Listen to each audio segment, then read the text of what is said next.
अभियुक्त दीपक पर भारतीय दंड संहिता की धारा 354 अल्पविराम 454 अल्पविराम 506 भाग 2 भारतीय दंड संहिता तथा धारा 3 अनुसूचित जाति अत्याचार निवारण अधिनियम 1989 के अंतर्गत आरोप है कि उसने उक्त दिनांक को समय करीब 2 बजे क्षेत्रांतर्गत थाना से 5 किलोमीटर उत्तर दिशा में स्थित फरियादी रश्मि के घर के आंगन में फरियादी की लज्जा भंग करने के आशय से उसे बुरी नीयत से पीछे से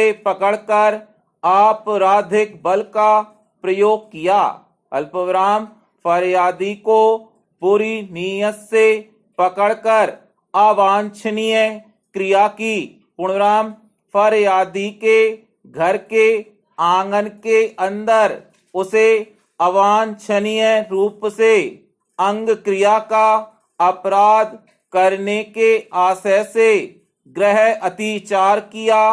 अल्पविराम फरियादी को संत्रास कारित करने के आशय से जान से मारने की धमकी देकर आपराधिक अवित्रास कारित किया। पूर्णविराम स्वयं अनुसूचित जाति या अनुसूचित जनजाति का सदस्य न रहते हुए और यह जानते हुए कि फरियादी जो कि अनुसूचित जनजाति के अंतर्गत भिलाला जनजाति की सदस्य है, अल्पविराम को उसकी सहमति के बिना स्पर्श किया एवं स्वयं गैर अनुसूचित जाति या अनुसूचित जनजाति का सदस्य न होते हुए और यह जानते हुए कि फरियादी जो भिलाला जाति की है, अल्पविराम की होकर अनुसूचित जनजाति वर्ग की सदस्य है, उसके प्रति लज्जा भंग करने एवं जान से मारने की धमकी देकर भारतीय दंड विधान की धारा 354 एवं 506 भाग 2 के अंतर्गत दंडनीय अपराध कारित किया। पूर्णविराम प्रचेन फरियादी एवं अभियुक्त के द्वारा स्वेच्छा पूर्वक राजीनामा करने से आरोपी को राजीनामा आदेश के अनुसार समनीय अपराध भारतीय दंड संहिता की धारा 506 भाग 2 के आरोप से दोष मुक्त किया जा चुका है।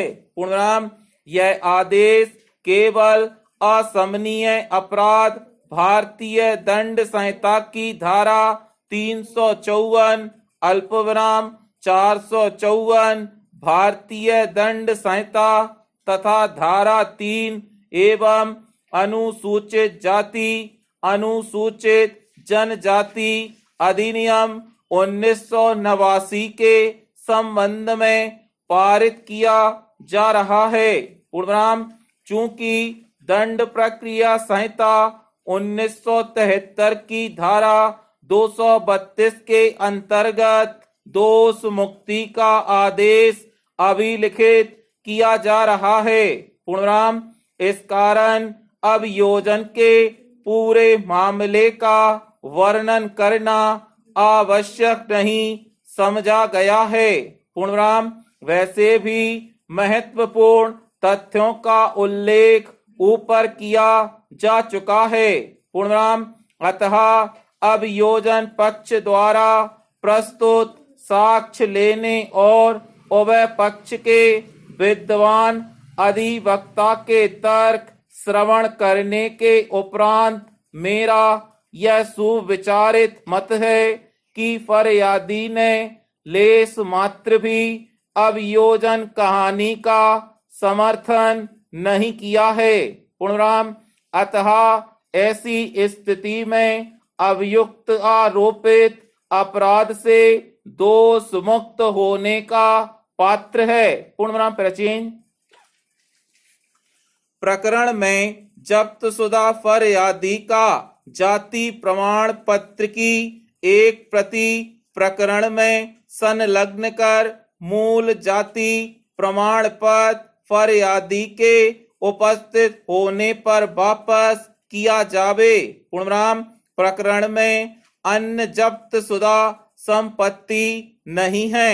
पूर्णविराम फलतः अभियुक्त के विरुद्ध आरोप प्रमाणित न पाते हुए भारतीय दंड संहिता की धारा 354 अल्पविराम 454 भारतीय दंड संहिता तथा धारा 3 अनुसूचित जनजाति अधिनियम 1989 के आरोप से दोष मुक्त किया जाता है।